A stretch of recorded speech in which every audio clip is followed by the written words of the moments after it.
She texted, "Maybe we're rushing into this. Let's just slow down." 1 week before our wedding, I said, "Good call." She thought I'd panic until she walked into the venue and saw it rented out for a breakup party instead. I work in logistics. My job is to look at a complex system, identify potential points of failure, and create contingency plans. I manage supply chains, transportation routes, and inventory. I see life as a series of projects, and our wedding was the biggest project of my life.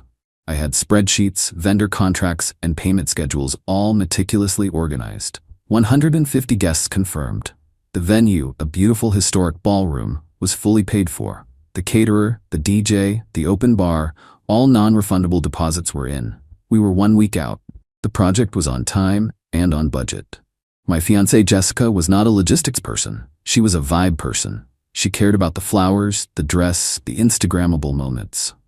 I handled the boring stuff, the contracts, the payments, the architecture of the event. We were supposed to be a team. I was the producer, she was the star.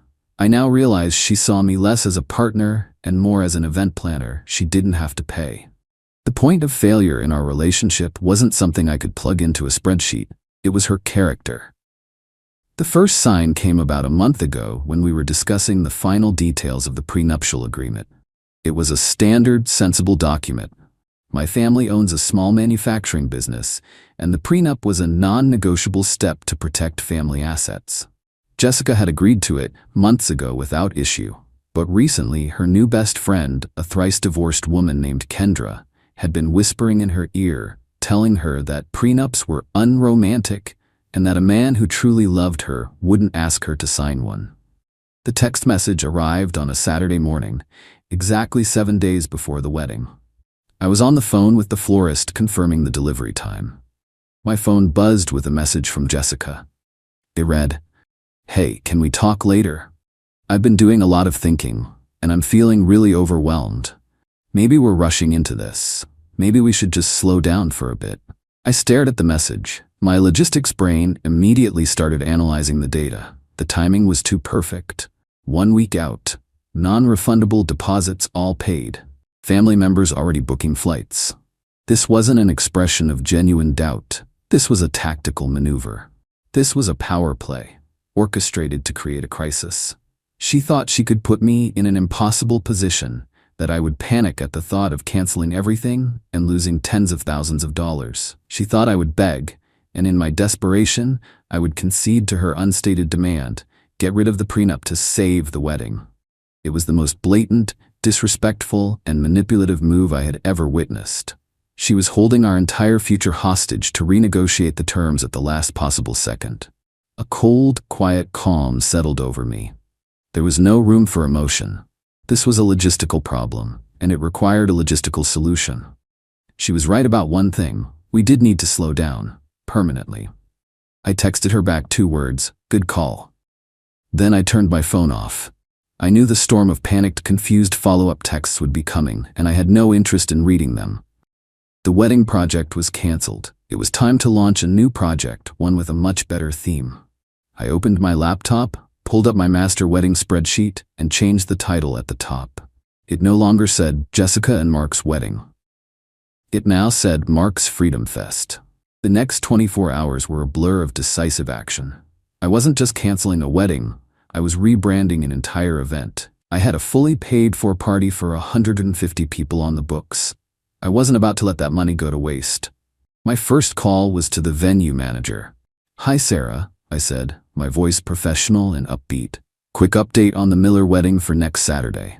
There's been a slight change of plans. The wedding itself is off due to, let's call it a mutual agreement to part ways. However, the party is very much on.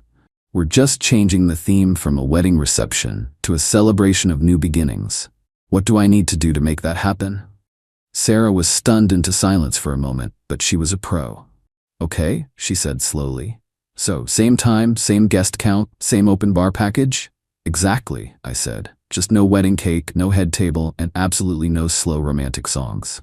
The DJ needs to play exclusively upbeat party music. Think of it as a corporate event, but way more fun." I made similar calls to the caterer and the DJ, who were both surprisingly accommodating once they realized I wasn't trying to get my deposits back. Then I opened my design software and created a new Evite. It was simple and elegant. It featured a picture of a broken chain. The text read, "You were invited to celebrate the beginning of a marriage. Instead, you are now invited to celebrate the end of a mistake. The wedding is off, but the party is on. Please join Mark as he celebrates dodging a bullet and embracing his newfound freedom. Same time, same place. Your presence and good vibes are the only gifts needed. Let's party." I exported the mailing list from my wedding spreadsheet and sent the Evite to all 150 guests, including Jessica's entire family and all of her friends. The final step was to turn my phone back on. The screen was a digital firestorm of missed calls and frantic texts from Jessica. "What do you mean, good call? Mark, call me right now." "This isn't funny," I replied with a single final message. I attached the new Freedom Fest Evite. My text simply said, "I agreed with you. We were rushing, so I've slowed things down for good. As you can see, the party is still on. You're welcome to come if you'd like, but I don't think you'll enjoy the theme." I then blocked her number. The trap was set. The invitations were sent. The party was happening. All that was left was for the guest of dishonor to make her appearance. Update 1. The week leading up to the party was, I imagine, hell for Jessica. For me, it was incredibly peaceful. By refusing to engage with her, I had taken away all of her power. She couldn't argue, she couldn't manipulate, she couldn't negotiate. All she could do was watch as her plan imploded.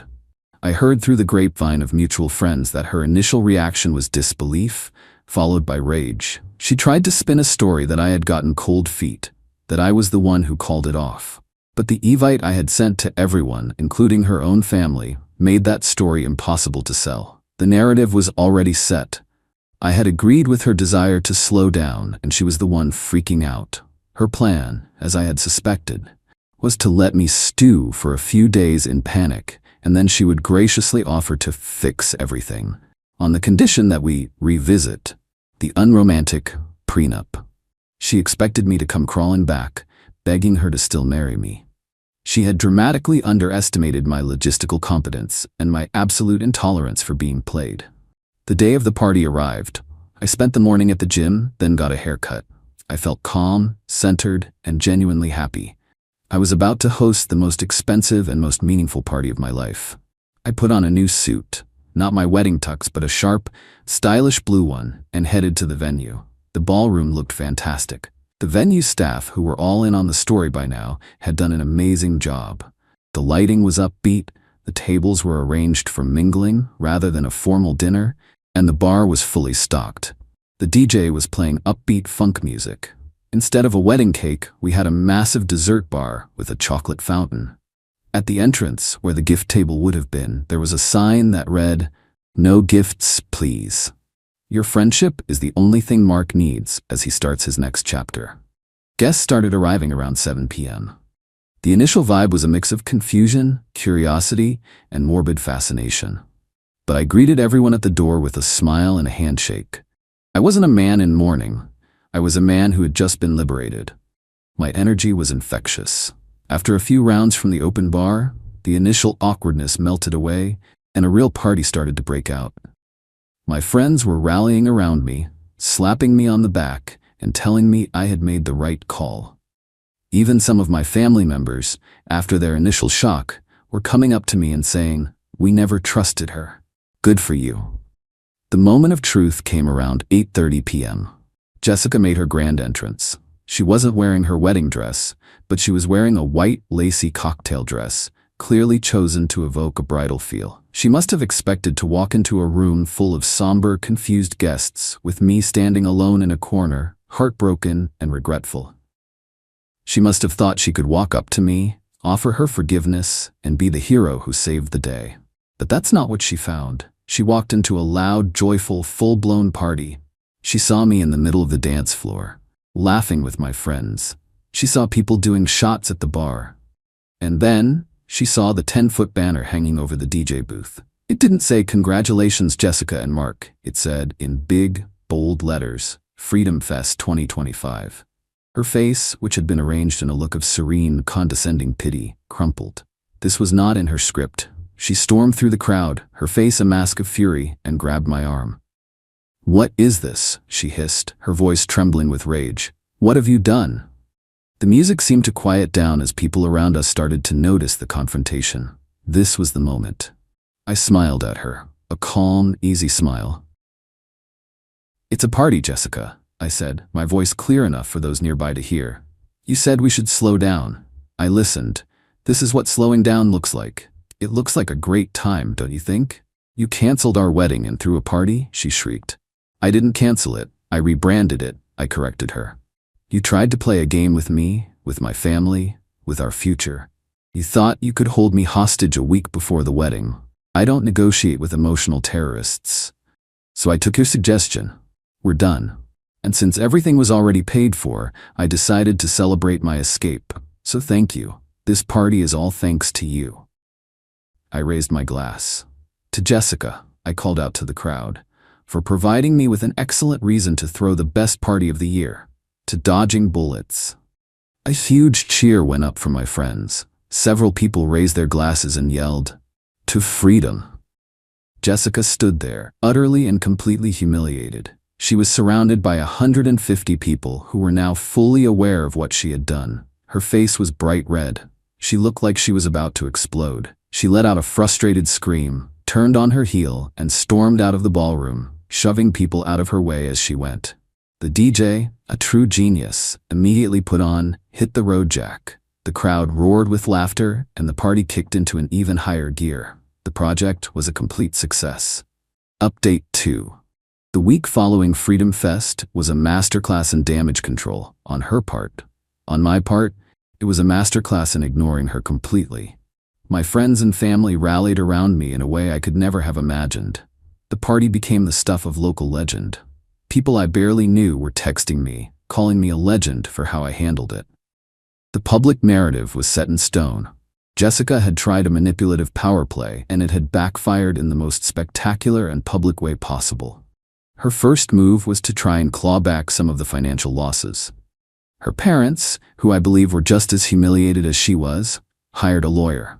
I received a formal letter demanding I reimburse them for the costs they had incurred for the wedding. Her dress, a $10,000 monstrosity, the bridesmaids' dresses, the invitations, and a non-refundable deposit on a block of hotel rooms. My lawyer, a sharp woman who had handled the prenup, laughed out loud when I forwarded her the email. Her response was a work of art. It was short, brutal, and legally airtight.